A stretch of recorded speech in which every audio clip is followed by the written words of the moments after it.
ये कहानी है एक लड़के की जो परीक्षा में फेल हो गया। उसी के दोस्तों ने उसके फेल होने का खूब मजाक उड़ाया। लड़का ये सब सहन नहीं कर पाया और अपने घर लौट आया। वो इतना उस विषय में सोचने लगा कि तनाव में डूब गया। माँ बाप ने लड़के को बहुत समझाया, बेटा फेल होना इतनी बड़ी बात नहीं है कि तुम इतने परेशान हो जाओ और आगे के जीवन पर प्रश्नचिन्ह लगा बैठो। जब तक इंसान अच्छे बुरे, सफलता असफलता के दौर से खुद नहीं गुजरता, तब तक वह जीवन को अच्छे से नहीं समझ पाता और बड़े काम भी नहीं कर सकता। लेकिन उसे उनकी बातों से ना कोई फर्क पड़ा, ना संतुष्टि नहीं हुई। अशांति और निराशा में डूबा वह लड़का एक रात खुद को हानि पहुंचाने के इरादे से चल दिया। रास्ते चलते चलते उसे एक बौद्ध मठ दिखाई दिया। वहां से कुछ आवाजें आती।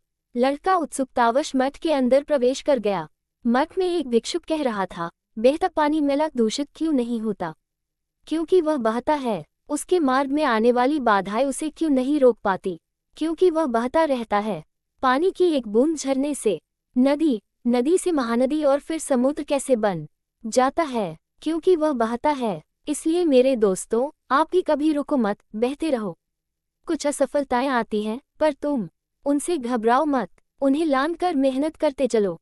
उनका सामना करो, उनसे सीखो और आगे बढ़ो। बहना और चलना ही जीवन है।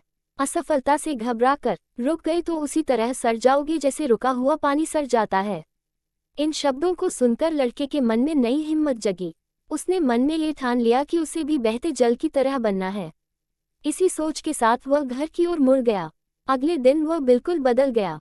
उसमें जैसी नई ऊर्जा आ गई। उस दिन के बाद कोई भी मजाक या बाधा उसे आगे बढ़ने से नहीं रोक पाई। बाद में वह वियतनाम के राष्ट्रनायक हो ची मिन्ह के नाम से जाना गया। सीख, असफलता भी सफलता की सीढ़ी है। कभी हिम्मत न हारें, हमेशा आगे बढ़ते रहें।